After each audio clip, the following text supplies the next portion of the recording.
Yo, welcome back to the Immigrant section. As always, you can check us out on the Sonar Network, Apple, Spotify, wherever you're listening. Click that follow, subscribe button. That's all I'm looking for. And check out the full videos on YouTube, as always. And I just signed up for Patreon. So if you guys, if you've been supporting the Immigrant section with, your views and your listens for the year plus 65 episodes, it's time to put your money where your mouth is. No, but seriously though, there are some cool features on Patreon, like extra bonus stuff that once people start signing up for, I'll create and all that stuff. But the point is that it is up. The link is down there. Join it, support. I'd love it. I put a lot of hours into this. But anyways, enough of that. My guest today, I will introduce. We came in through pretty weird story how I actually got connected with you, but we'll get to that shortly. Bentley Brown, how are you, man? Doing good. I was good, man. Like I was saying before we went live, dude, your name is the best, man. I appreciate it. It's a good one. I didn't choose it, Bentley. And a lot of people get it confused with Bethany and Brittany, Benton and Brenton. But don't they see you? They do. But hey, man, we're like in a post-gender spectral society right now. So absolutely. And also the other side of it is it's immediately recognizable. Bentley. Yeah, that's a beautiful last name. Yeah. If people are familiar with the car.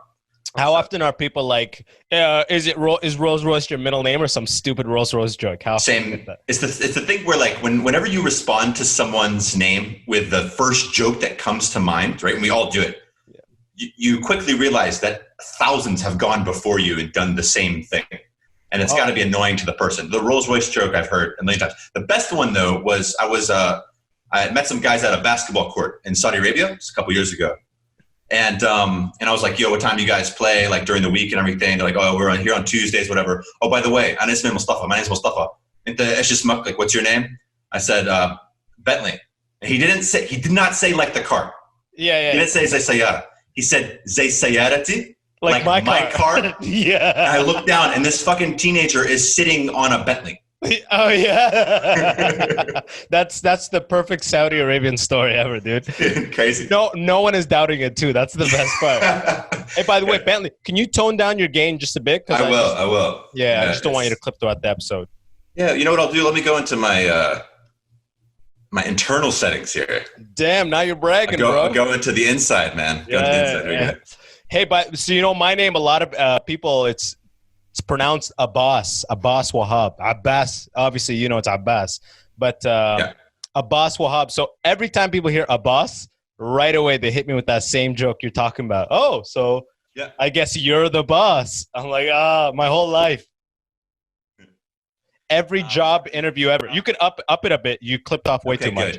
Good. I went down in the settings and took it all the way down there. There you go. Now? I think now you're good. Perfect. Yeah. Middle ground. Nice. Yeah.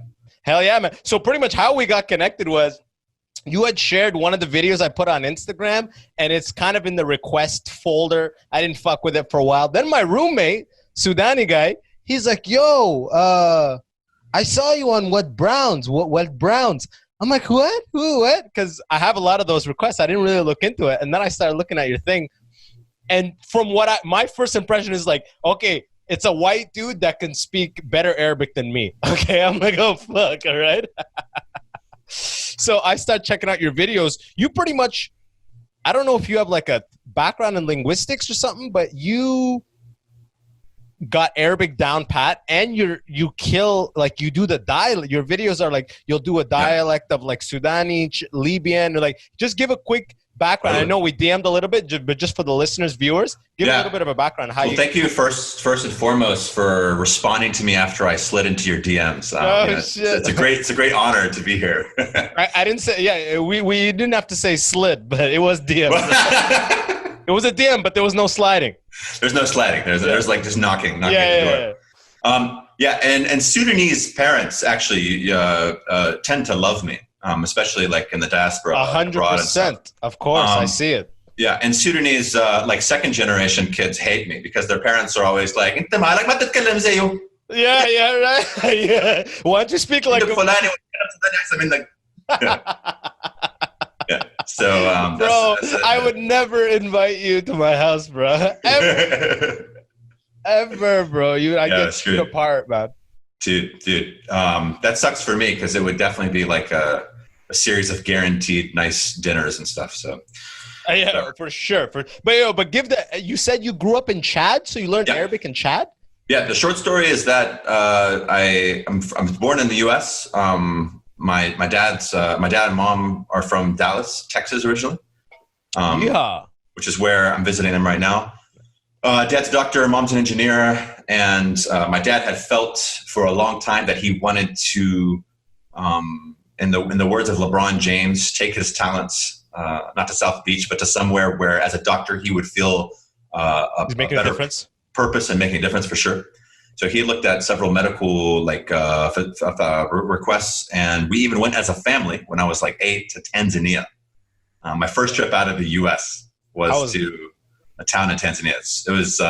It was mind blowing, you know. So that was the first, and you never went to like Tijuana or anything. No Tijuana, no Cozumel.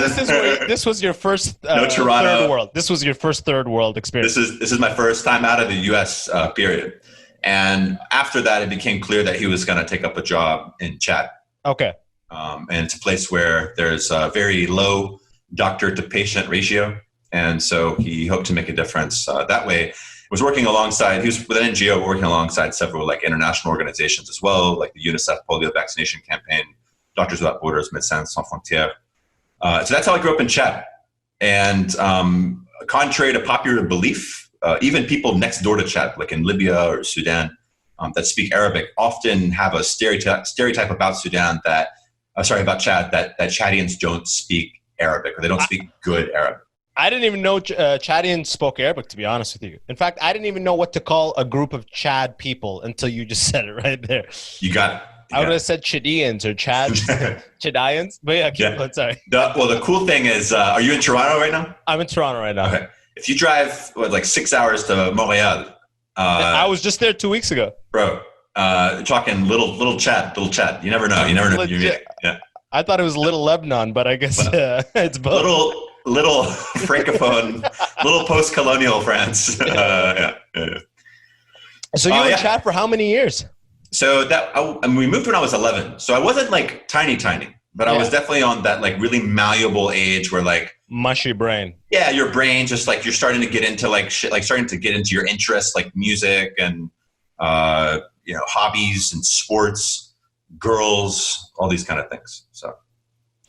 How was it? So you were there for how many years, and what was that like? It's a pretty rare thing. Like, was there anybody else in the community you grew up that was like from an American family? No. The first year we were in Chad, we were in N'Djamena, the capital city. Okay. N'Djamena is a fairly low key capital city compared to others. So if you visited like Khartoum, Nairobi, like Riyadh, Cairo, these places. They all have like their what people call the expat community, and to an extent in N'Djamena that was there. And as a kid, I was already like age 11, like caught between: do I hang out with Chadian friends I'm just now meeting, or do I go hang out with these like Scottish kids and teach them American football and shit? Yeah. And their parents drive like white UN Land Cruisers. Strictly Toyota Land Cruiser and Toyota Hilux. Yeah. Toyota Hilux made an appearance for sure.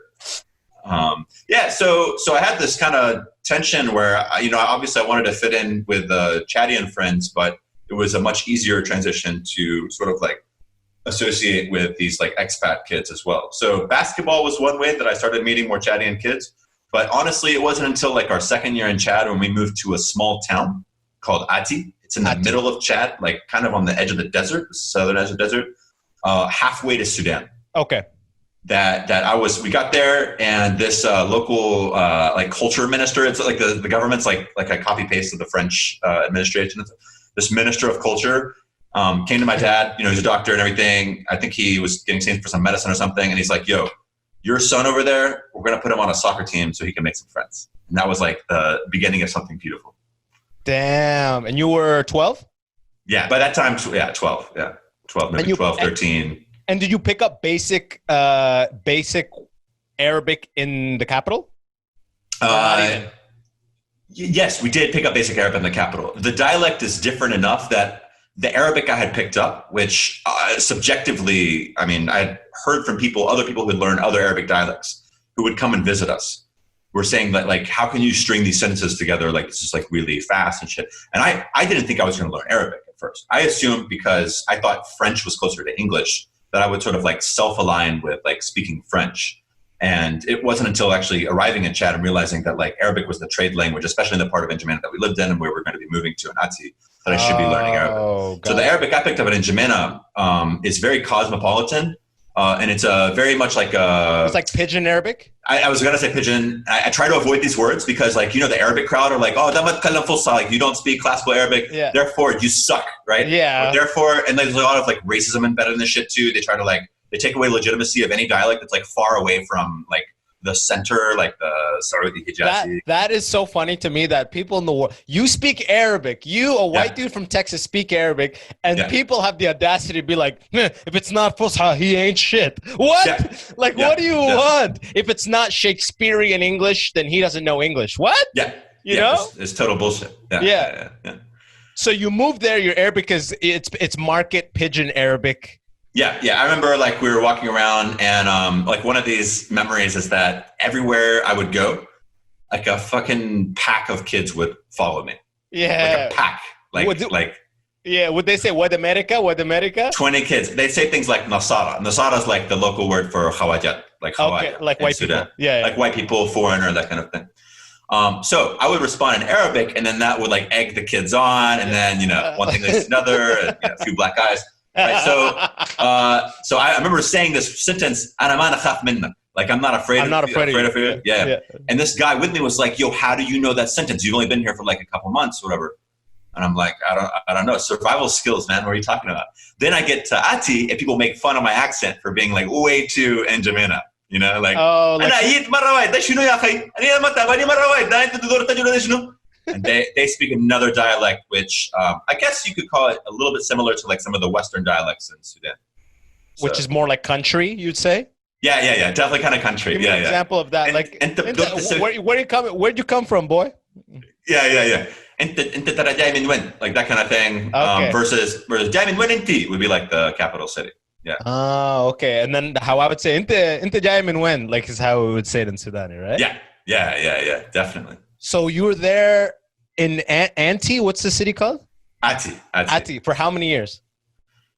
For like until I came back to the U.S. for college when I was 18. Damn, 7 years in like in the boonies of Chad. Mm-hmm. And then I would still go back and visit like during college breaks and stuff. And it wasn't until there was this big like rebel movement and attack on the capital city, N'Djamena, in 2008. That my parents started kind of like thinking about leaving and stuff. So they eventually moved back to the United States. But were you like obsessed with language when you were there, or you were just living your life speaking Arabic? Yeah, that's a great question because I actually try to avoid the title like Arabist. Like I don't want people to think that like, oh, this guy like is like obsessed with this language, and therefore, of course, the next question is like, oh, طيب تتكلم عربي كده أنت Muslim? Like, are you Muslim? You know? It's like one after the other. Yeah. And I appreciate all this. I mean, people want to feel accepted. Like they want to feel like it's a comforting thing that this like white guy like understands them. Like I grew up in a place that's like it's more like rural, like Sudan than all of Sudan. You know? Like, yeah. Okay.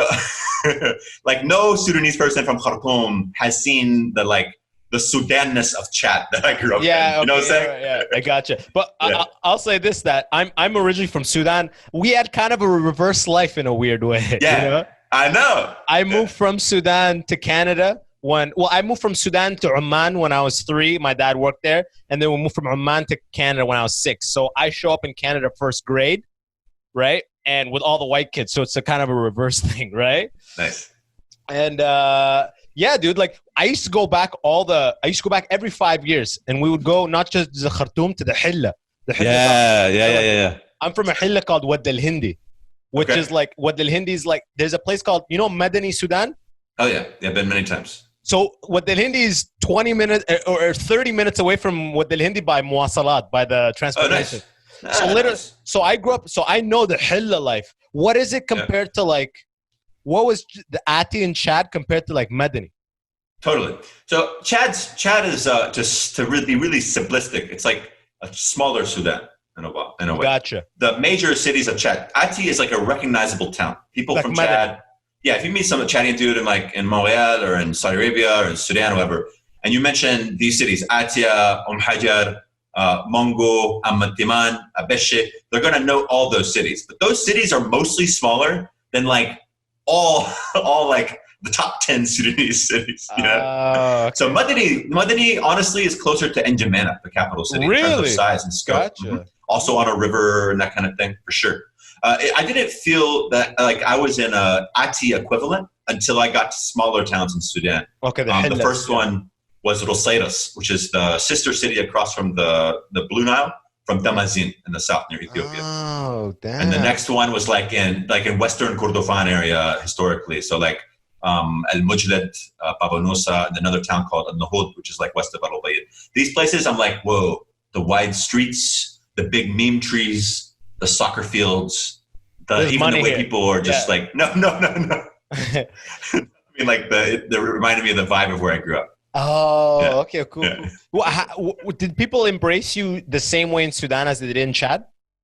Very different, actually. Yeah. So this is the weird thing, man, because we know Sudan went through a big revolution this last year. There's still a lot of work that's being done to improve the system of government and to prevent military aggression. Yeah, exactly. Yeah. But that said, Sudan economically I know it's in terrible inflation moment right now, but has been better off than Chad for the last like 30 years, objectively. And Chad also has a 30-year dictator, Idris Deby, who's been president for that.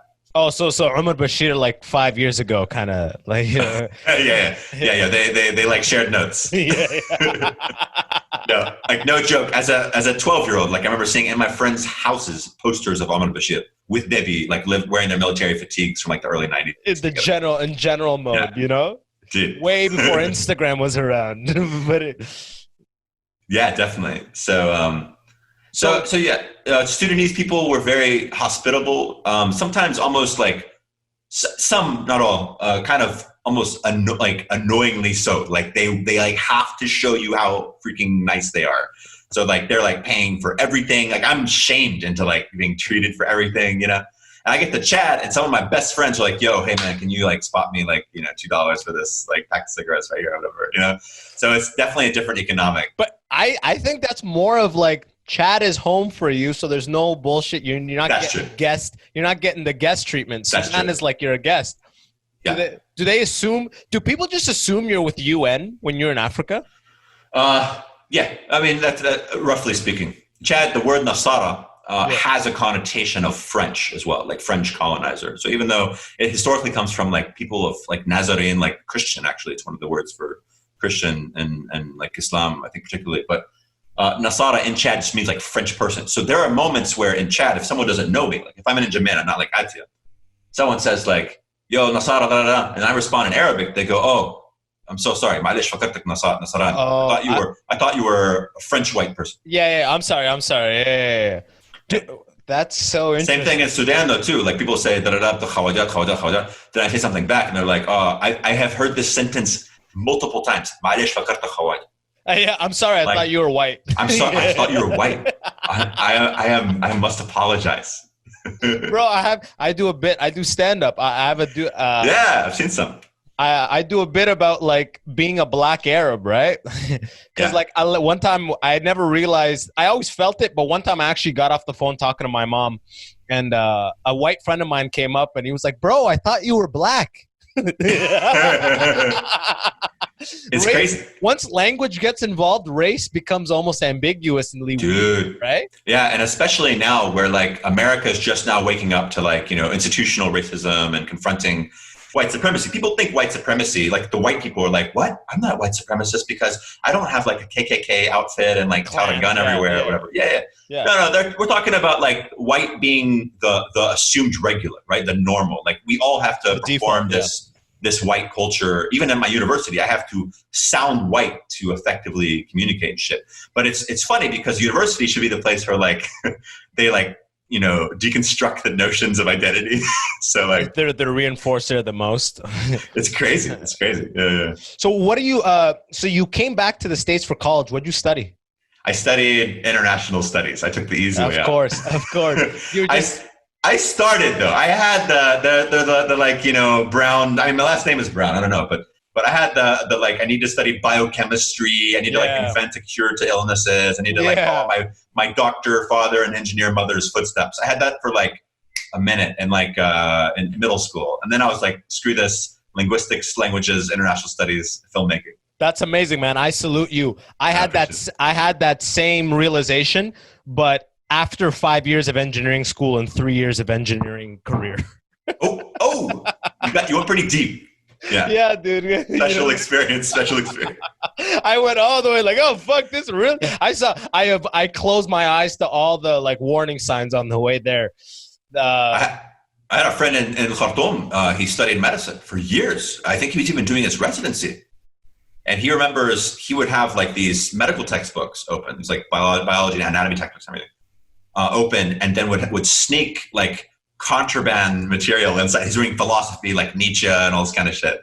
And he got to a point where he couldn't take the medical field anymore. And he like self-destructed. He was like looking for ways to get fired or leave or whatever. Yeah.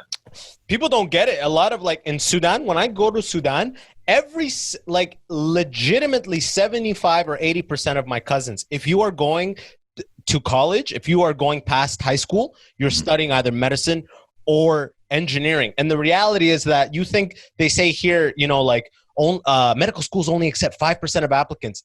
There, it's like everyone took the 4-year medicine and they're just in the hilla, the villages chilling. No one has jobs. Yeah. And it's only the top 1% that actually get employed. And the ones who get scholarships never come back to the country. You know what I mean? So it's like it's a weird situation where it's like, let's just produce engineers and doctors. And now like my cousins would be in the villages, just chilling I'd go there in the summers. There's no engineer. They all have engineering degrees. There's no engineering work unless you went to Jamiat al-Khartoum, University of Khartoum, and you're the top 5%. Yeah. There's no jobs besides that. Yeah, man. So it's just people. It's so like your buddy. There's probably thousands of people in your friend state where they're just like, yeah, medicine. It's just we're all gonna be doctors, I guess. Yeah, and it's the sad thing is it's kind of a brain drain. Is like the huge word we use sometimes. Huge, and it gets taken advantage of as well. I mean, like I'm sure you've heard of even the Daesh, like the ISIS, like campaigns to get Sudanese doctors to join ISIS. I'd never heard of that. What? Insane. It was a big deal. Yeah, people were being they're being like radicalized. And one of the theories was that all these kids were growing up like abroad. So a lot of diaspora kids were studying medicine, or they even came back to Sudan to do medical school, like Jamiat Khartoum or Jamiat Afriqiya or something like this. If they have medical schools in Africa, I'm not sure exactly which one has the medical schools. And we're getting like picked off by these like recruiters because they felt like they didn't belong.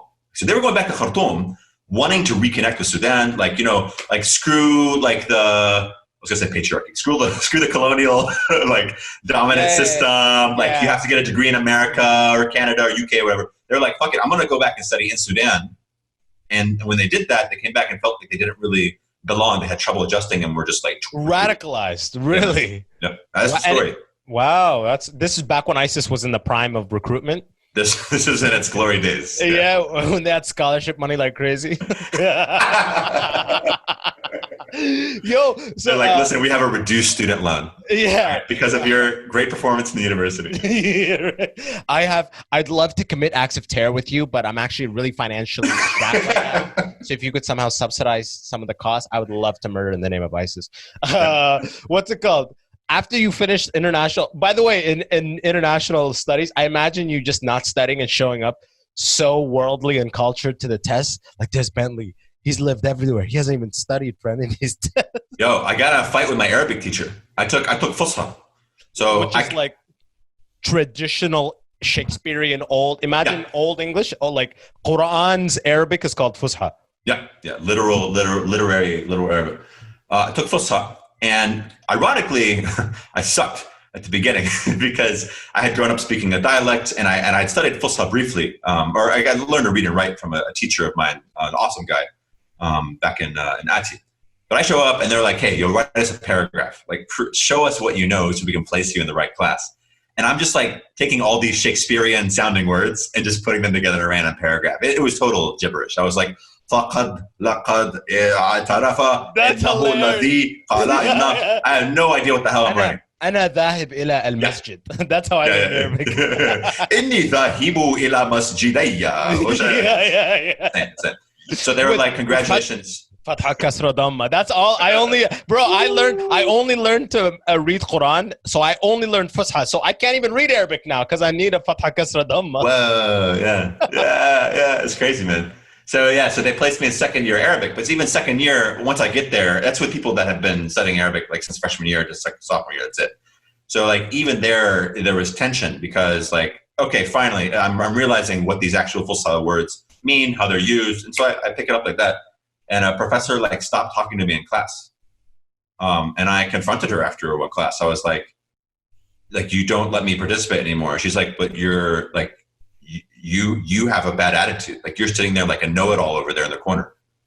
I'm like, "Bro, I'm a student in the class. So what do you want me to do?" And she eventually wound up, we were in this like 10-story, this is at Emory University in Atlanta, and like the Woodruff Library, this like really tall library. So we're in the elevator. And she's like, "معلش لازم أعتذر يا بنتلي." Like, "I'm sorry, I must apologize for the way I treated you." But it was rough adjusting to it. And eventually they let me skip another level. So that's hilarious because even the way she apologized was kind of like very formal. Yeah. أود إعلامك باعتذاري. Dude, so you took this Arabic class. This sounds like if it's I don't know this college, but if it's in Atlanta, is it a predominantly black school? No. So it was. Yeah. I'm trying to think. Because I'm like, are you a white dude in a black college studying Arabic? Arabic? Like, no. What the fuck is going on here? No, not quite. No, if you went to like Clark or Spelman, like those areas. Yeah. Gotcha. Okay. I think those are historically black colleges. But the Emory is like private, kind of like, what do you call it? A little full of itself in some ways. It's like George's Ivy kind of. Some people, yeah, exactly. They joke that Harvard is the Emory of the North. Gotcha. Okay.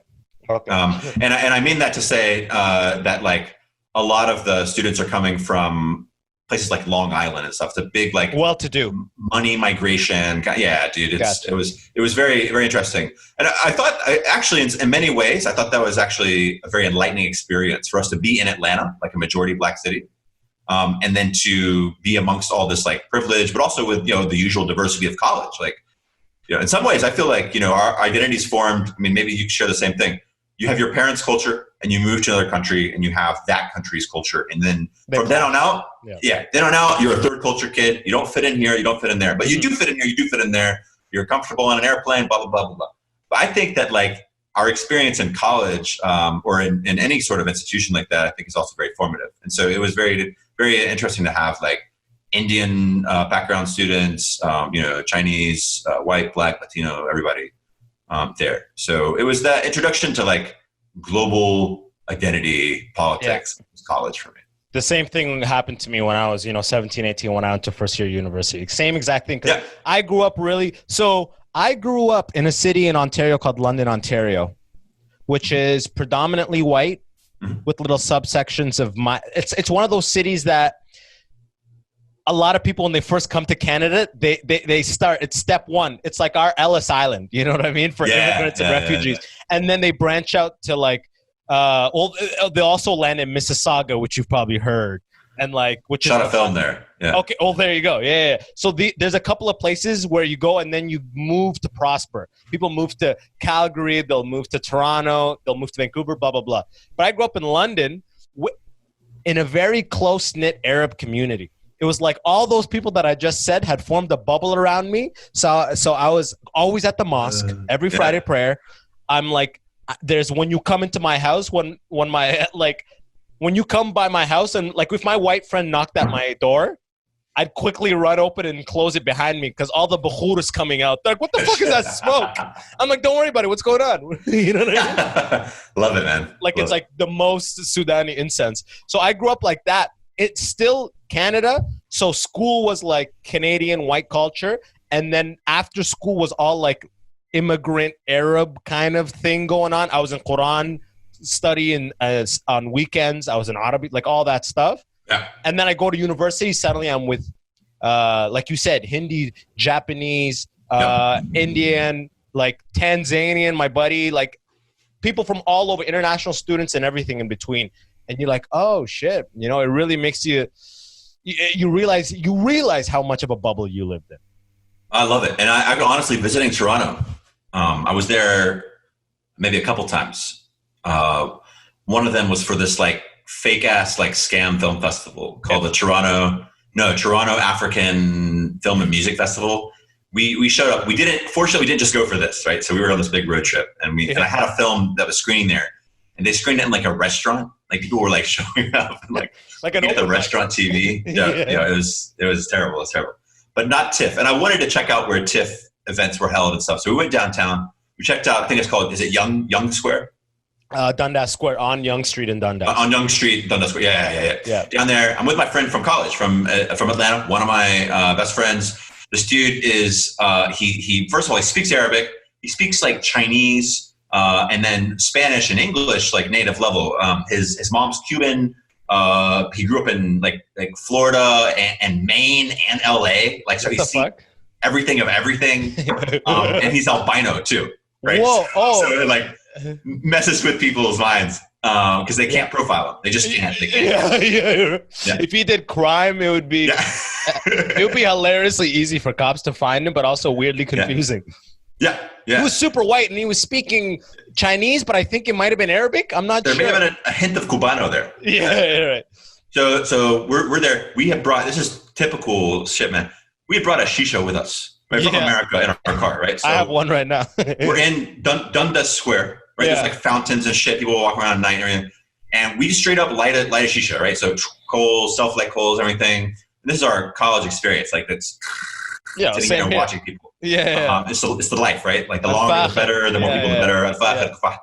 Oh, I have it right now. And a police officer walks up to us. Oh yeah. So we're like, oh man, we're gonna get like deported or some shit. Like this is trouble. Guy comes up and we're super nervous because as far as we know, like American police, they don't even recognize shisha or hookah as like just like a basic smoking apparatus. It's like drug paraphernalia. Yeah, that's weed. Right? There's weed. That's opium. Yeah. Whatever. Yeah, it's like the worst thing imaginable. Yeah. This guy comes up and we're like, dude, shit, we're sorry. Like, we'll go ahead and like wrap up right now. You didn't see it. We didn't see it. Whatever. Yeah. Guy goes, no. What kind do you have? Yeah. What? Welcome to Canada, bro. It's in like France. It's like in this space. And they're like, oh, cool. Yeah. I have one at home. And it's like this, And I like to mix these types of tobacco, but I've tried But if you put milk in the base, not as good as having a carbonated liquid. Man, Canada, US, very, very big difference. Oh, absolutely, man. I'm amazed and happy that you had that. Because like the majority of the time, your police, for me, because I lived in the States for 3 years, by the way. So when I finished engineering school, I moved to Detroit, lived there for 2 years, and then moved to San Francisco, lived there for almost a year.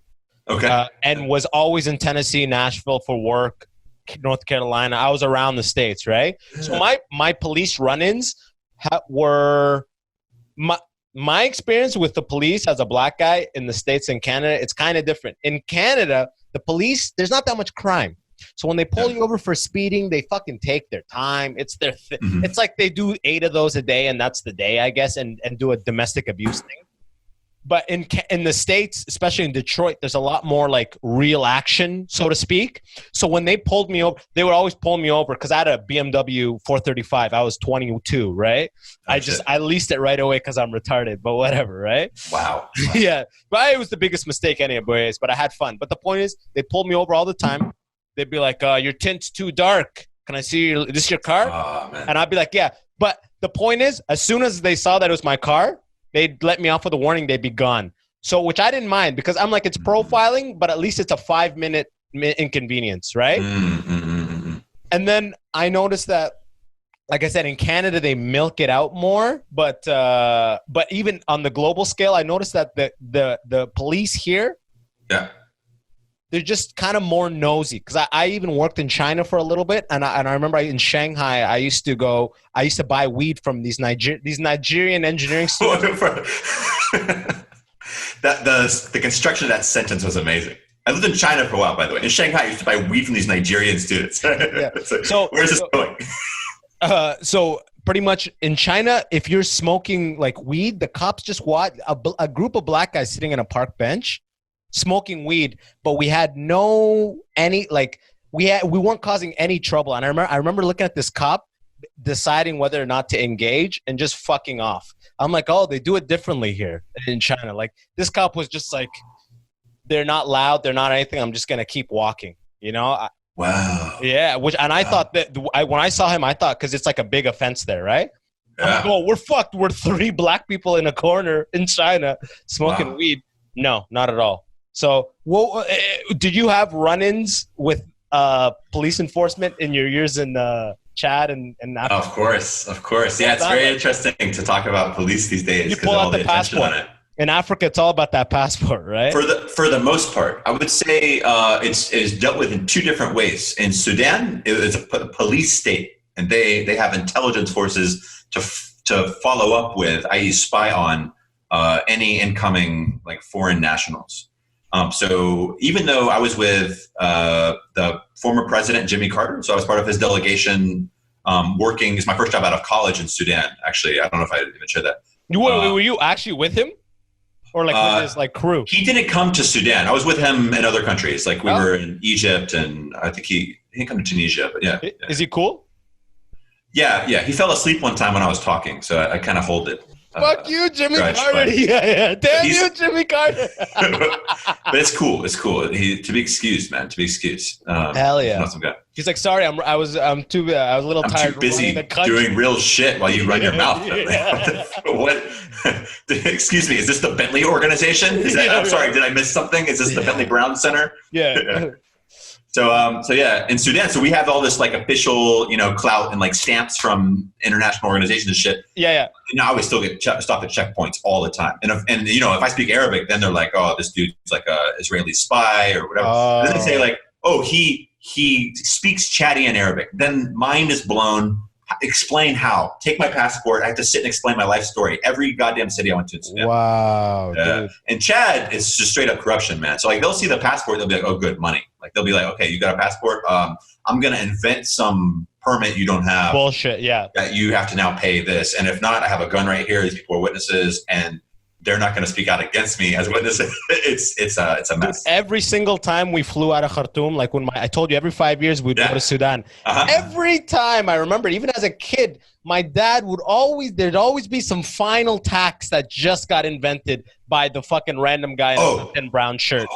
At the airport, there's always like there's a tax per head because we're a family of 8. It's always some bullshit, and my dad being like, what the fuck are you talking about? And then there's a back and forth, and there's money exchange, and we just go right through. Man, that's some bullshit. Sudan's a major exit tax place, exit tax place. This is known, huh? Yeah. And theoretically, you actually have to sign up with the police, register with police upon arrival. Then like they give you this paper, and you get this thing, and then as you leave, you show all that shit. Alternatively, you can handle it the day of travel, but there's no mechanism to do it, which is mind-blowing because, of course, nobody's handled it yet. Of course, everybody's leaving it for last minute. So I'm at Khartoum Airport. Last time I was at Khartoum was in 2017. My friend Alia drops me off at the airport.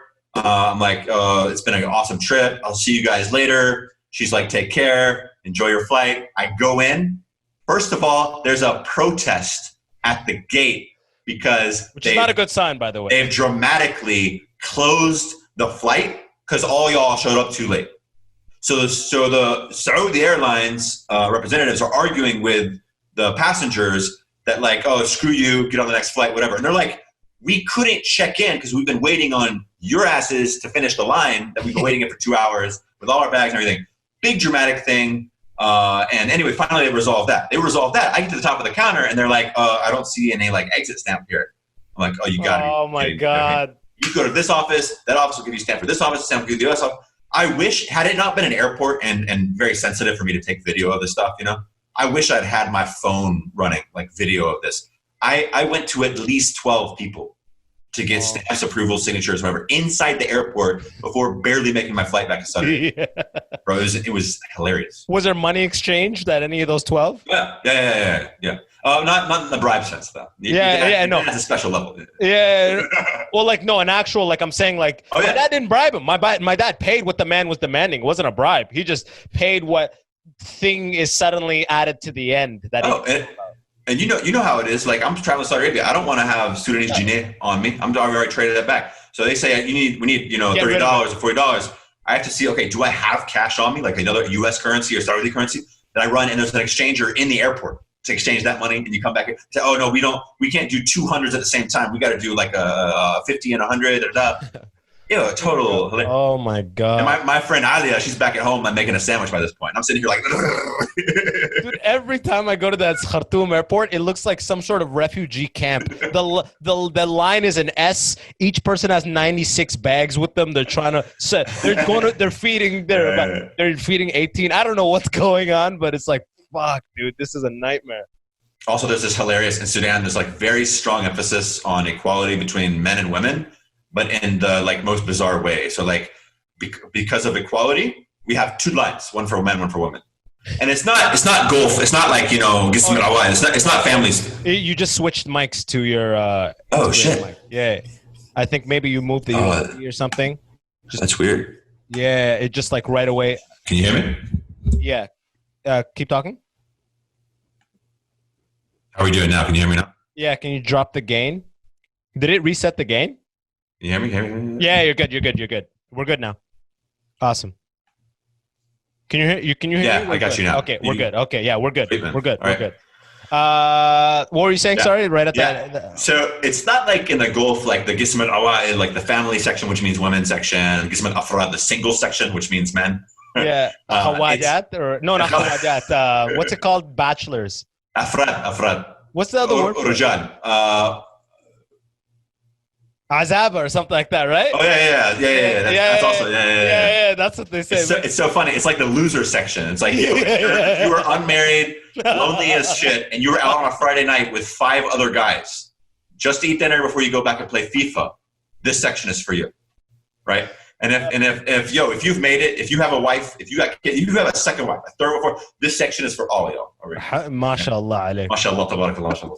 So in Sudan, it's different. Sudan, it's like this like solidly like. Wait. So what you were just describing was Chad? Sorry. Saudi Arabia and the Gulf. Okay, gotcha. Yeah. Sudan, it's a little different. That stuff exists in a couple places, a handful of places. Otherwise, Sudan is like it's this like second wave like Clara Barton like like second wave feminism. Like men are equal to women as long as there's a line for men and a line for women. I'm like, how is that equality? You know? Yeah. So you find that like at the airport, it'll be something like this, depending on the airline or whatever. You're like, oh shit, I got to check my flight. I'm late. Like, oh, the line, oh, it's short. You get a line like, oh, sorry, it's only for women. Like, we're traveling as a party. Equality. Yeah. What's the Arabic word for equality too? Al-Masawa. Al-Masawa. Yeah. Damn. And that line is super short. 90% is like the other line. Those. It's insane. It's insane. But yeah, so that's the the lines, the police, the authorities, all that kind of stuff. I do have in America a couple police stories that. Go for it. I think when you talk about like white privilege in America, or let's just say hegemonic privilege or whatever, like what you're really trying to point out is that like as a white person, I'm not subjected to the same random like tinted windows. Exactly. Stuff. Yeah. Generally speaking, right? That's what we really talk about. Exactly. So really, it's going to be like it's going to be invisible stuff. It's going to be like things that aren't detected, right? However, I had one time here in Dallas, I was driving on like a main highway.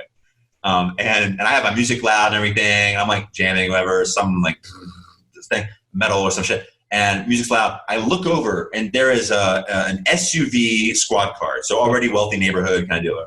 SUV squad car that has matched my speed. Okay. Right? I'm going at least 10 over the speed limit, but like that's fine, right? It's fine. Noticeably so. Matching my speed. And he's like,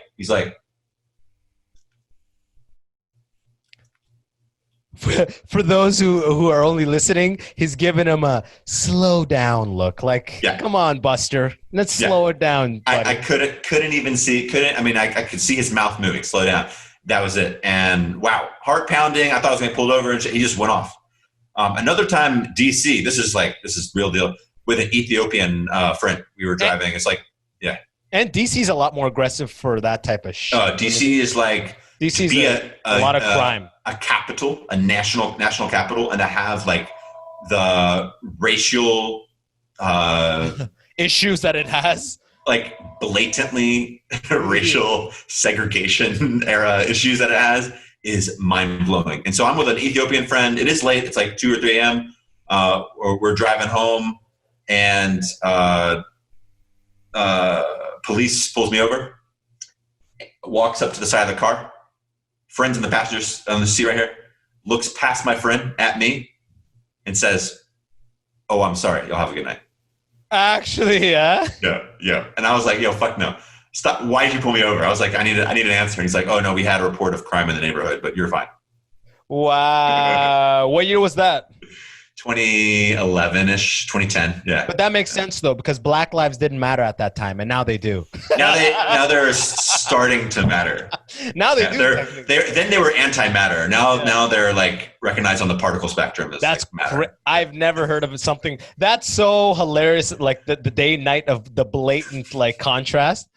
It's like, oh my God, that's crazy. What about in Africa? Did you? Because Africa is different. It's like me personally, I don't want to be like, it's not like I want to be white, but I'd rather be white in North America before be white. I don't want to be white in Africa. I've already done the stick out thing. I don't want to do the stick out, you know? Yeah. So did it feel like an advantage to you? Or did you feel like kind of like, oh, they're going to ask questions like growing up? Yo, it's a great question. I just talked about this with Ola Labib. She's a stand-up comedian in the UK. Okay. Cool. You should definitely connect with her. Definitely have her on the show if you can. Ola Labib, Sudanese, British. Yeah. How do you spell her name? Ola. Yeah. And then Labib. We were just talking about this, and I wound up like as a kid. I often wish that I was black. Like I wish that, you know, from America or whatever, that my family had been black or African American, to come to Chad and then not stick out as much. In reality, that probably wouldn't have been the case. I think you'd still like stick out, like just by like lifestyle and house. And, it'd be right away. Yeah. And like me in Sudan, I stick out right away. Right away. Yeah. But that was a sentiment I held. And because I didn't want to stick out, like I wanted to fit in. And a lot of my identity formation as a adolescent and teenager is about fitting in. Oh, so yeah. That's why you fucking absorb the hell out of that language, dude. Yeah, it is. Right? It is. And you asked me earlier, like, did I have kind of a linguistic passion? And I said, well, I don't want to be known as like, you know, an Arabist, or that like I just like sit here and like jerk off the Arabic language or whatever. But I did like minutely study the language and different dialects and Fusha and that kind of thing, and compare. Like I went through textbooks and everything very intensely. Yeah. Dude, I relate so much, man. Like I came here when I was 6, and like, you know this, especially because we're talking about like just your malleability of your brain. Those first 6 years, you've learned like 10,000 words. I don't even know the number of words. Like you absorb a huge amount of your vocabulary in those first 6 years. Yeah. So coming here at 6 is a major disadvantage, number one. Yeah. And I was always embarrassed about whenever people said that you kind of have an accent, I'd be embarrassed by it, number one. Mm-hmm. I'd always be embarrassed about not knowing the right word. So I remember from like the age of like 14 to like 17, I kept a Word document on my desktop of words of anytime I came by an English word I didn't know. For 3 years, this list would be like 5 pages and I would scroll through it. You know what I mean? Like espouse, nefarious. Like I would just, because I felt so embarrassed not to know it, because I wanted to stick.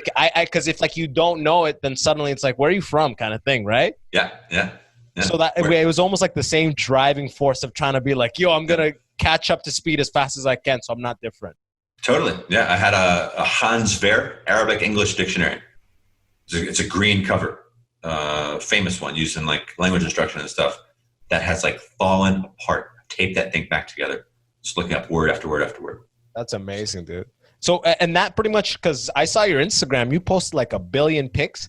That like instilled like a passion in you to go around these Arabic countries, right? Because I saw you're all over Africa and the Gulf, like all over. Like, are these everyone that you're always posing with? Are these all your friends from Chad or like school, or how have you assembled? Like, how do you know people everywhere like that? Yeah, it's a good question. I'd say two answers. One is like my like natural jobs I was getting out of college relied on me speaking Arabic and English, or Arabic, French, and English. So hence that Jimmy Carter job. Gotcha. That was like, I'd done an internship with them in Atlanta, where they have a headquarters, and then they employed me in Lebanon, Sudan, Libya, Egypt. You were translating? I was doing election monitoring. So they do this in the US as well. It's a state of like transparency where you bring international, like neutral election delegates. Yeah, third parties. To watch like the corruption from. yeah, exactly. And then report there's none, right? There's no amount of election observers are going to save the US from Trump. This November, man. It's already scary. Think he's going to win again? I think he's going to win, and I think he would go to what he would consider appropriate means, but what I think a lot of observers would consider corrupt means to take advantage of the law for his advantage. Yeah. So I mean, I don't know, man.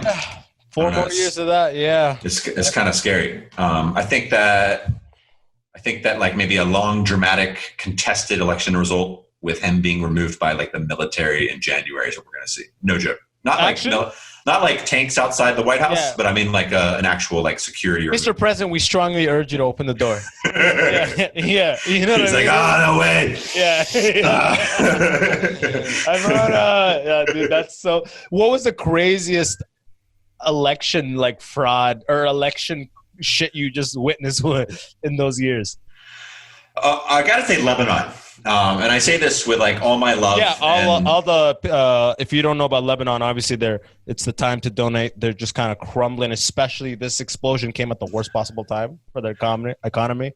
Yeah. There was this really tragic explosion, which a lot of people are attributing to government negligence. How the hell do you have all these explosives stored next to the city? Like it's at like the nook. Like the port, it blew up the port. Beirut like hangs on that port, like geographically. A country that imports 85% of its food, port explodes.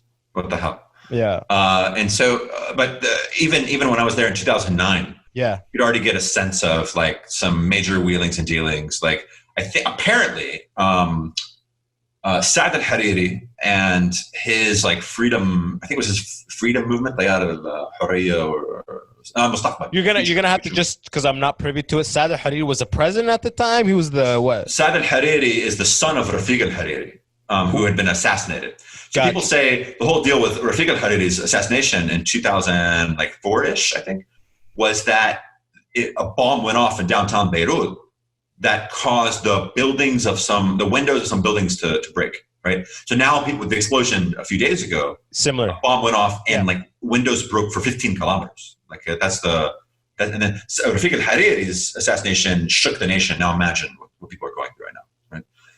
So, but anyway, for Saad al-Hariri, it's his son. And so he was on this big, like, I think like prime minister type campaign or whatever with the Future movement. And apparently they spent more in ads than Barack Obama's winning campaign did in the US for a country just in Lebanon. A country that I think, then I worked in Sudan later, that was like geographically smaller than Khartoum state. Like the state surrounding Khartoum city is smaller than that. They spent more money on ads for that. And it was everywhere. And he lost. It was everywhere. And no, he won. Okay, he won. Okay. Yeah. So you were overseeing that election.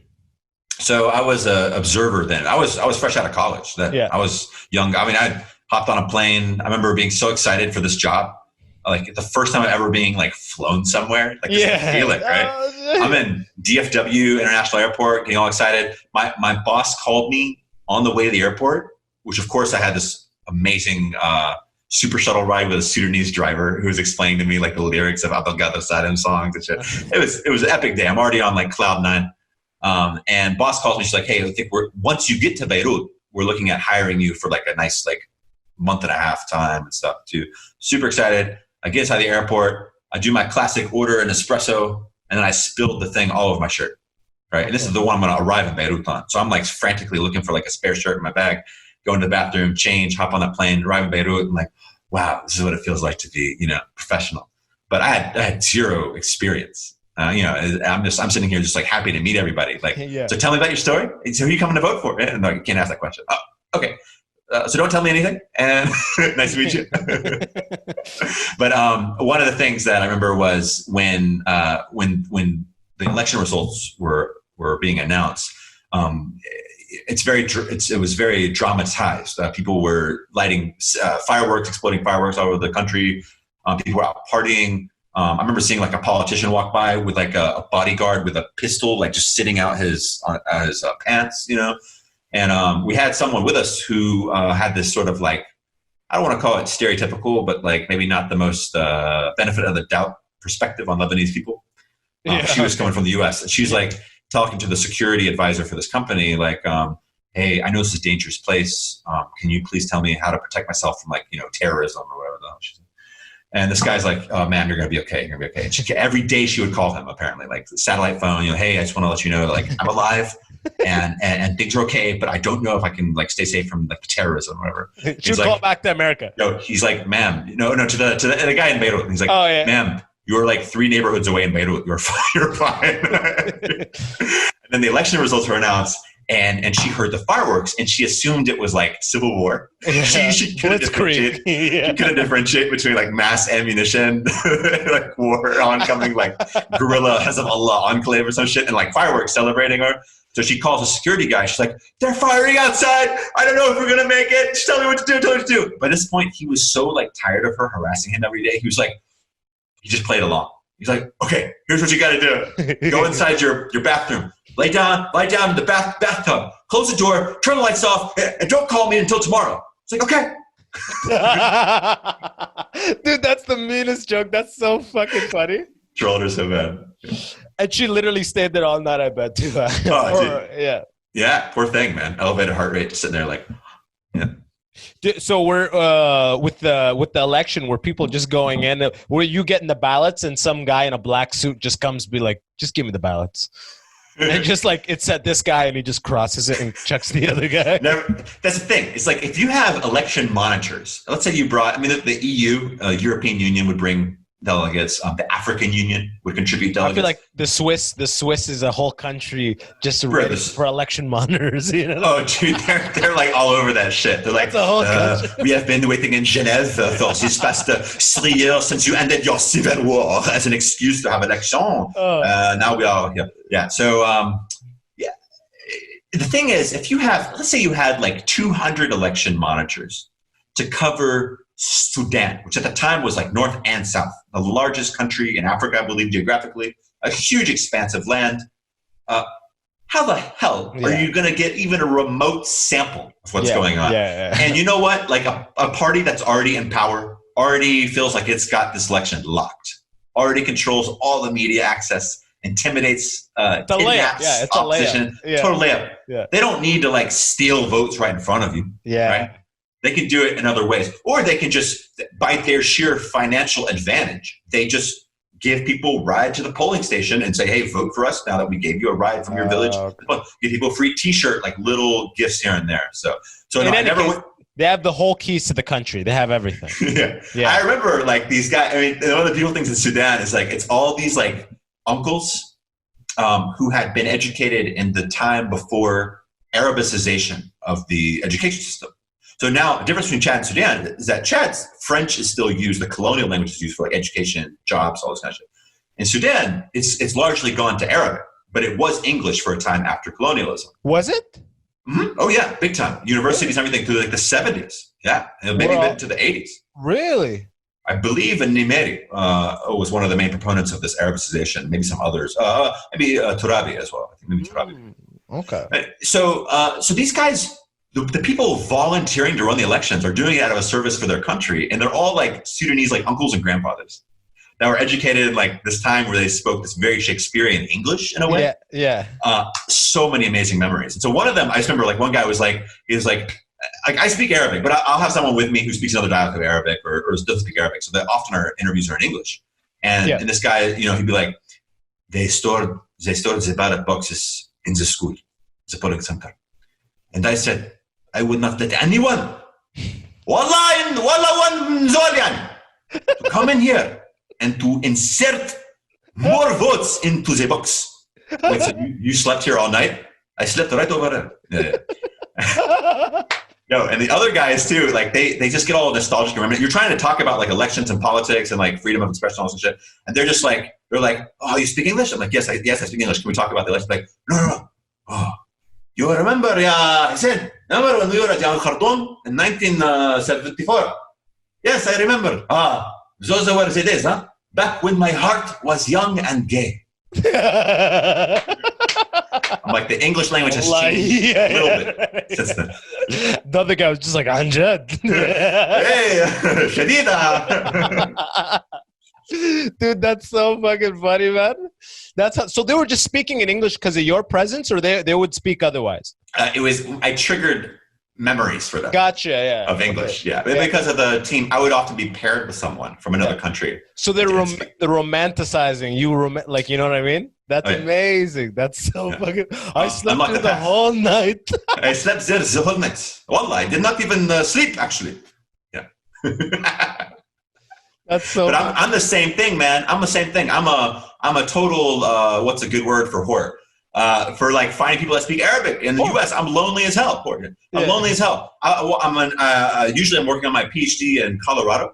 And but we haven't even touched on that. We haven't even touched the PhD. What is the PhD on, anyways? Critical media practices. Basically, I'm doing filmmaking. I'm doing experimental, like sort of nonfiction, documentary kind of essay filmmaking. Cool. A lot of sound work as well, with a lot of artists in the program. So I'm learning how to be a pretentious tool. Yeah. Right. Well, I mean, the fact that you recognize that puts you in a different class. You know, you're like a meta tool. You know what I mean? Meta tool. And so with media, with PhDs in media, I come from like an academic background. Yeah. Are you defending anything? Do you have a dissertation? Yeah, I will. The funny thing is, this program's new. It's modeled after programs that are not in the U.S. There's not many of these practice-based PhDs, like where you're making something as part of your dissertation. But the expectation is that I will still write something. Now, I think 100,000 words is kind of like a ceiling PhD word count for a lot of programs. Some do like 70,000. For us, we'll likely write a few less than that. Give me that in pages. Oh, I can't do it off the top of my head, but I think in the 300 pages. Damn. Yeah, so I'll probably write like 150. I've already written, different steps along the way. Yeah. But and I'll match that to probably 2 feature films. I've already finished one called Revolution from Afar, which is about the experience of Sudanese American artists watching last year's revolution while not being in Sudan. A lot of them are the children of families who like intentionally left Sudan for the reason of al-Bashir. Yeah. And here they are, and they're like rappers and like musicians, like producers, poets whose work is revolutionary, but they can't go back to Sudan right now because it's so sensitive, or their families don't want whatever. Yeah. So I was like, instead of making some like documentary about the revolution, which I feel fortunately a lot of people finally caught up to paying that attention in the international scene, I was interested in how does it feel? How does it feel to be cut off? And this time that you're so passionate and you have family are putting themselves at risk, they're going out on the streets, they're protesting, they're being subjected to live ammunition. How does it feel to be cut off from that? And that's what that film focuses on. Damn. And does that release? Will that ever release? It has, yeah. So it started screening at festivals. It was at the Sudan Independent Film Festival in Khartoum this year, where it premiered. Oh, hell yeah. At the Vision de Réel Media Library with our Swiss friends. Yeah. And I'll be doing festivals around the one in Toronto, which ended up being a scam. No. I'm never applying there again. Don't worry. Our Toronto screening will be legit. Right. You said at least there would be food here. Yeah. Where's the there food? Is food. It's a restaurant. Yeah, exactly. Yeah. That's pretty sick, dude. I'd love to actually watch. So everybody probably felt like probably there was angst, I'm assuming, is the general vibe of it. Yeah, a lot as well. Yeah, and there's a fine line because I don't want to, like, I want to validate the stories that the participants are telling. Yeah, in these series. I don't want to take away from what they have to share and what they're going through, but there are a lot of voices out there that are looking to delegitimize the voice of the like diaspora, like the Sudanese American crowd, or maybe the Canadian Sudanese. because they're saying, hey, y'all aren't here right now. You're not in Khartoum, so therefore you don't have a right to speak about what's going on. Exactly, yeah. But I think if we go down that rabbit hole, then everybody doesn't have a right. Like then you start saying, oh, this person has this fault, that person has this fault. You're right. It's like you were saying. It's like we're being in that like third, I don't know when the two circles are a Venn diagram. Mm-hmm. It's like if you're on the one side and then you're trying to talk about the other side, it's like if they cut you down for that opinion, then where the fuck do you belong? Yeah, exactly. Where do you belong if that's not okay? But you're right too. When it's like people are standing, it's not like you can't minimize it with your own like, I'd love to do something. You know what I mean? Yeah. Especially when there's so much actual lives being put on the line over there. It's hard to say your opinion without minimizing the actual risk of it right now. Mm-hmm. But also because they're artists, their actual, them speaking about or touching on that subject itself lets people that have no idea about it know. So it's actually, there's strength in that, like in their local pools or the local echo chamber. Yeah, I think it's so important to just listen to all the voices, right? To give everybody a chance to speak, to be on the individual level, to be very patient, to be ready to listen first, take things in. See, how can I help? Not how can I sound like I know everything figured out. But how can I help? How can I welcome you? How can I embrace whoever it is, right? That needs help. Because if you break down like privilege, you're gonna find that everywhere. You go to the Khartoum people saying, "Oh, the diaspora, shut the fuck up." Yeah. The Khartoum people have privilege that people outside of Khartoum aren't going to have, right? Yeah. And the people outside of Khartoum there's going to be some families that have relative privilege. If we start saying only the most marginalized can speak, because of the definition of marginalization, they don't have a voice. Dude, there's no voice. Yeah, exactly. You're right. That's a great point. And you said you made 2 feature films, right? Next one I'm working on is all home video assembly and some modern footage as well of my family's move to Chad. Oh, that would be really cool too. And investigating the idea of miracles. And this is where I feel we have one thing I love in your TikTok videos is you're not afraid to address the elements of religion as with identity, with immigration, with the third culture identity, all that kind of stuff, right? It's all out there. Reminds me of the series Rami I've been getting into. A lot of people, yeah. Huge. Watched it all. I plug it all the time. Okay. Did you watch both seasons? I'm in the middle of season 2 right now. Okay, yeah. Season 2, they wrote a list of like what are the most hot button like top of the list society issues. Let's tackle them all in one season. I've never seen anything like it, but it's an amazing show. That show is Dave Merhej is a Canadian comedian. He's the bald dude. Oh, okay. That's a Canadian. Yeah, he's the funniest that's amazing. In the show. Yeah, the friends are awesome. Dave and Mo Amir, those are both comedians. Like all 3 are comedians. Yeah. Mo Amir and Dave are a lot more seasoned. But yeah, those are the stories. You know what it is? Yeah. And I know this is like, look at South Park for an example, right? Mm-hmm. South Park makes fun of everybody, right? Mm-hmm. I don't know if you're a fan, but South Park makes fun of everybody.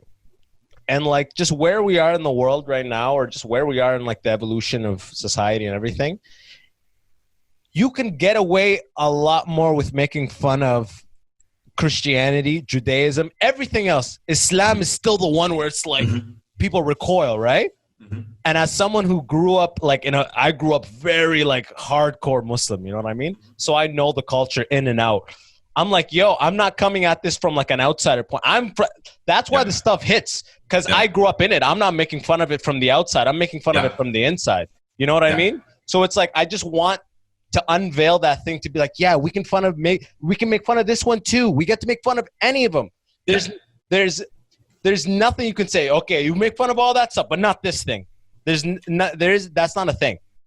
I hope people can appreciate your sincerity with that too, because you're not making fun of it to like belittle people. You're making fun of it because you have an intimate experience with it. Watch my video. It's like I'm making fun of the culture surrounding being raised in a Muslim.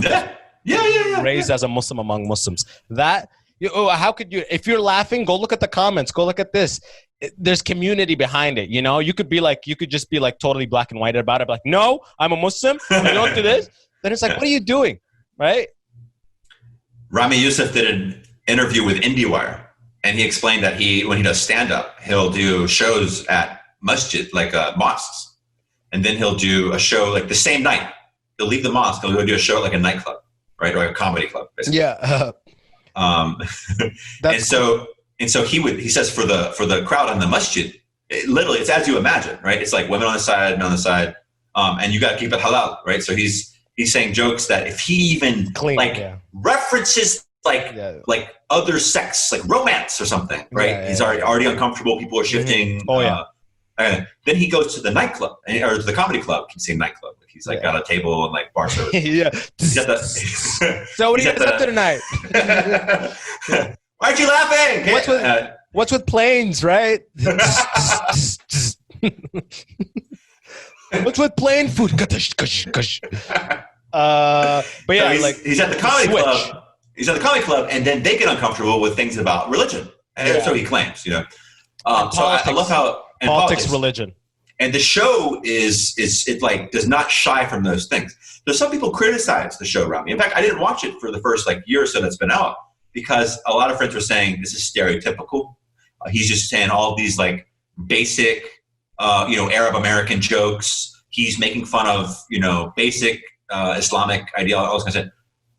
No, I think it's further. It couldn't be further from the truth. Head-on issues. Yeah. And if there's any awkward, stereotypical stuff, it's because there's no library of this multicultural, American Islamic kind of work. There's nothing out there. So you're writing the first joke. Exactly. It's super original. To think that it's anything else is a fucking lie. It's super original. Number one, like you said, the pool of the genre that it exists in is so empty that Rami, and you didn't even finish season 2 yet, they're tackling too much too fast.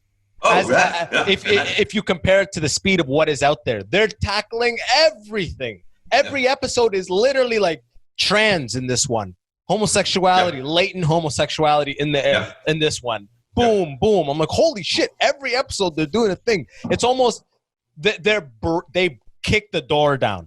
You know what I mean? So now this type of content is going to be a lot easier for other people of other faiths that aren't super captured in the limelight to be able to come out and do their stuff. Agreed. I heard a sort of not to belittle a female Rami, a new side series or whatever has been on greenlit recently. Which a character, his sister is I think I don't think it's not actually a branch from Rami, but I think the same actress in the first episode, first ever that he goes on that date with, the setup date and went up in the car. Shit. I think she just got greenlit for her own show. That's when I knew that series was first episode when you can have someone explaining. Wash between your toes. I was just gonna say, here's your prayers. The moment I saw that, dude, the moment I saw the guy with the Masri guy, the Egyptian guy with the prayer mark, and talking about cleaning between your toes, I'm like, holy fuck, this is the show I would have made. I realized in that moment, I'm watching. This person is doing. I didn't even know him on the map at that point. Yep, same man. And then in the same episode to have this basically kind of like a sex scene or whatever in the car. Someone saying, choke me while I touch myself. I'm like, how did you put all this content in the same episode?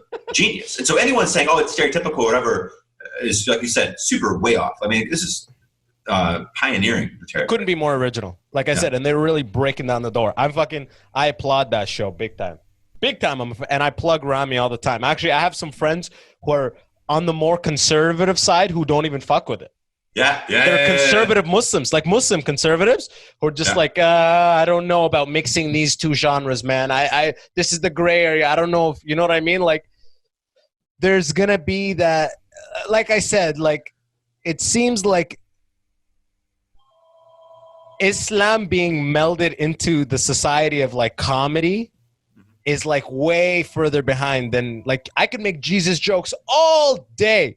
I make a Muhammad joke, dude, it will stop. It will come to but think about it. Why? Yeah. Why? Because he's our guy? What? Mm-hmm. So you don't care about all the other stuff? It's you have to be able to make fun of everything for the playing field to be open, right? Mm-hmm. But then again, I know there's some people might. This is episode 6 of season 2. It might make the conservatives go. Yeah, it's a big deal, man. I find myself struggling with this a lot in my film work, even in comedy and videos and stuff, is just that being able to be yourself in a way that doesn't just like trigger a knee-jerk reaction based on someone's beliefs. Yeah. And I find that very sad. I think that like, I wish that in the same way that, so many people are able to accept the ideas of others, they're able to laugh at themselves. I hope that could be the case for everyone, because it would make life a lot easier. You know what? I hope in my lifetime, because, my main passion, my main drive is to pretty much become an internationally touring stand-up comedian. Yeah. That's really what I'm after. And I really hope in my work and in my lifetime, I take it a notch in that direction, where we could take a breath, we could talk about Islam and laugh, and no one feels like a fucking thunderbolt is about to break through. That's what I hope, Yeah. I got I'm working on some like new TikTok videos. We got to talk about TikTok a little bit too before we head out here. But you're about to be banned in 45 days, apparently, bro. Didn't you read that? I'm new. Yeah, if they can't sell it, right? Yeah, they so that may push them to sell. They're saying the TikTok might be the single most decisive factor in Trump's not being reelected. Like, really? People will go to the polls to keep TikTok in business. Yeah.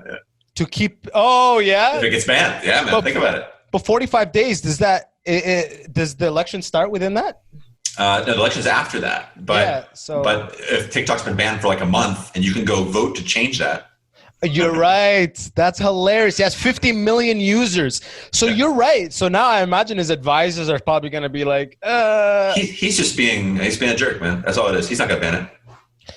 But my one buddy was making a good point, because Google is blocked in China. You know what I mean? So it's like, it's interesting that he's not using that as a defense. Not be like, they blocked us, why can't we block him? I haven't even heard him mention that one time.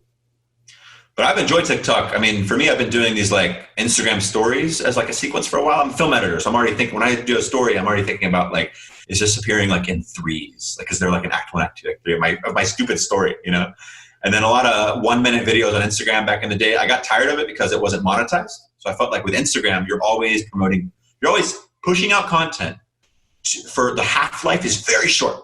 For like a day, people to interact with it. Like exactly. Day and a half max. That's what's amazing about TikTok.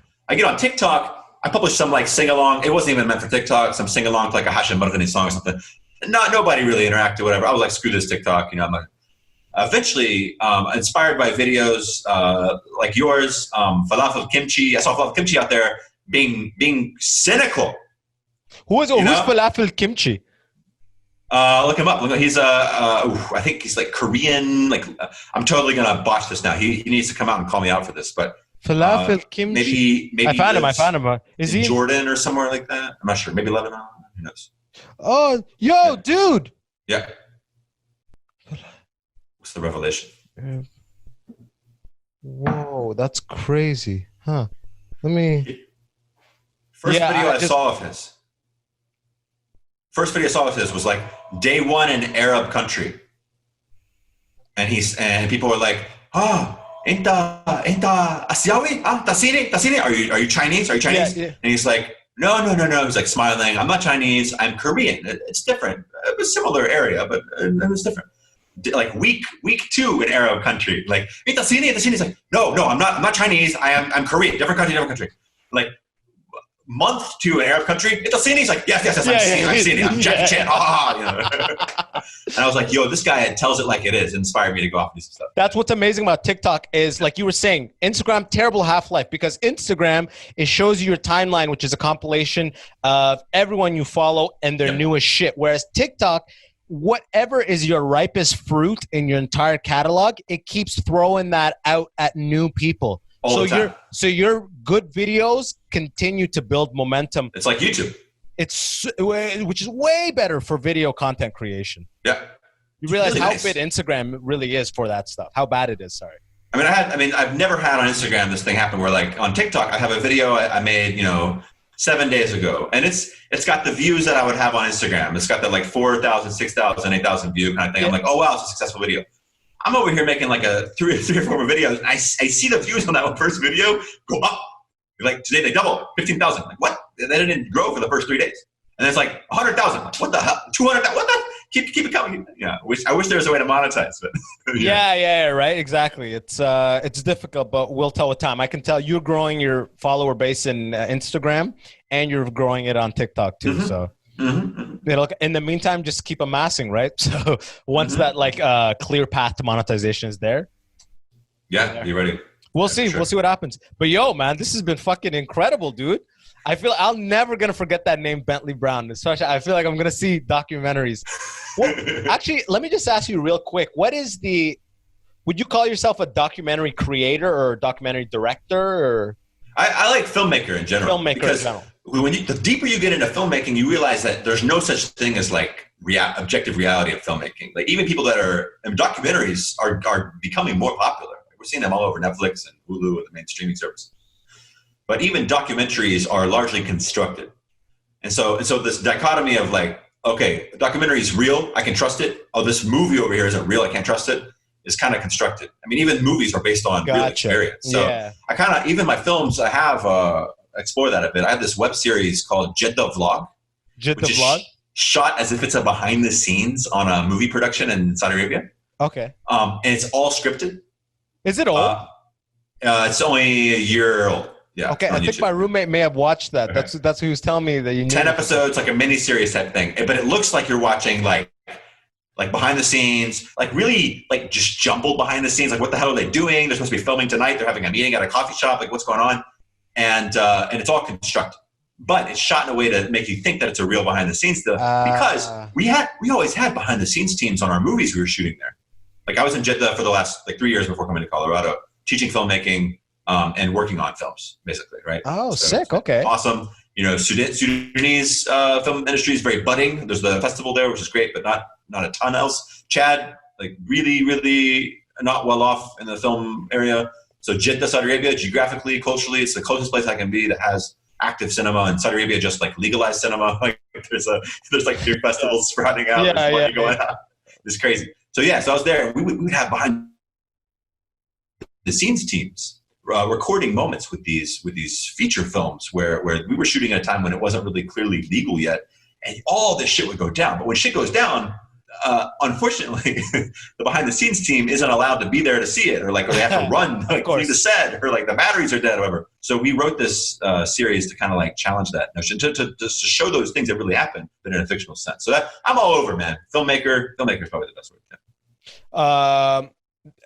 A friend of mine is a filmmaker as well, and he tries to make a lot of documentaries. And I asked him, what is it you constantly, every time I'm talking about, what are you working on? He says, he's working on a documentary. He's like, bro, there is so much grant money for documentaries.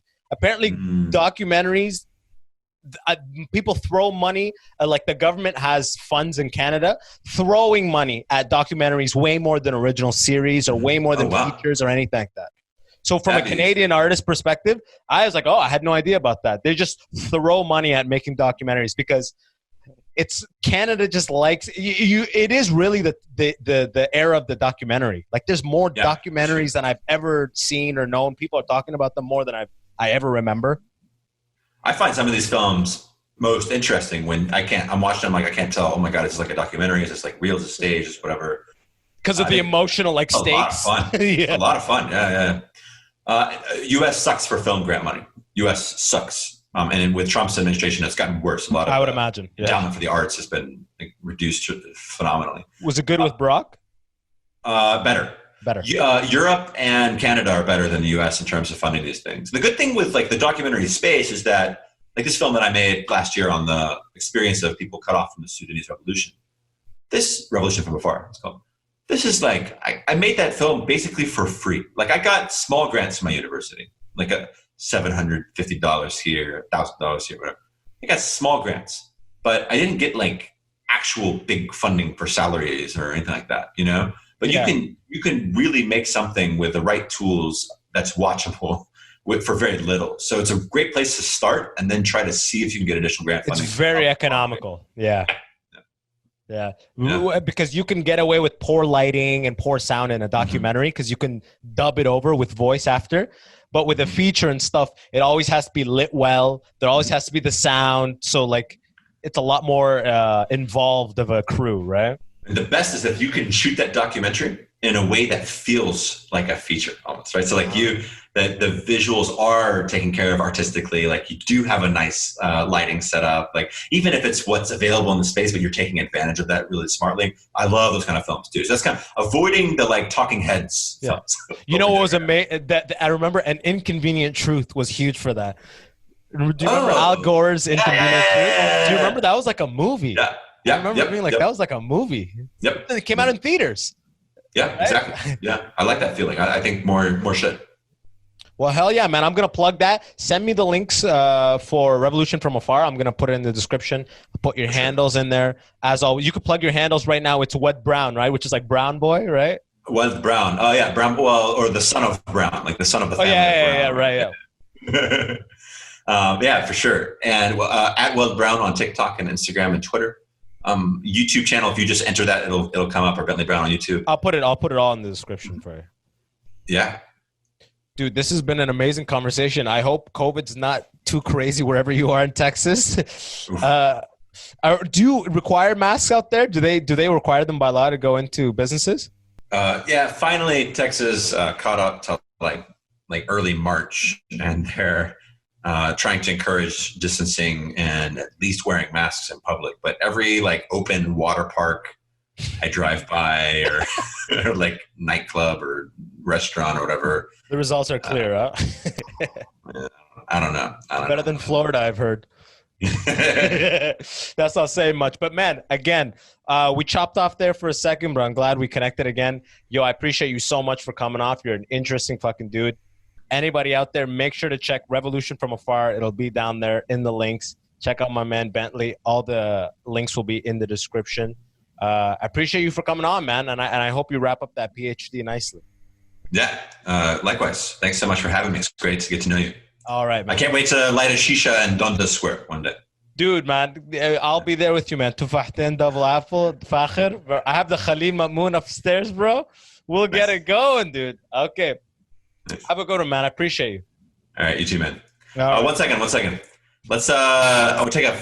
screenshot. I want to match your backwards hat here. Okay, all right. Let me Here we go. All right, nice. One sec, I can with the screen hat, boys. Yeah, nice.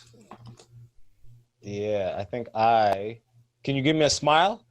Yeah, here we go. Yeah.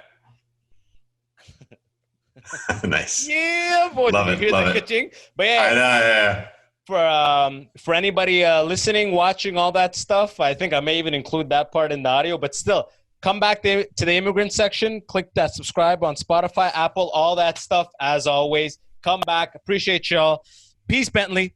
Have a good one, man. Kill that. Take care, man. All right. مع السلامة. مع السلامة يا معلم. الله يرحم الPhD زاف. I don't know that.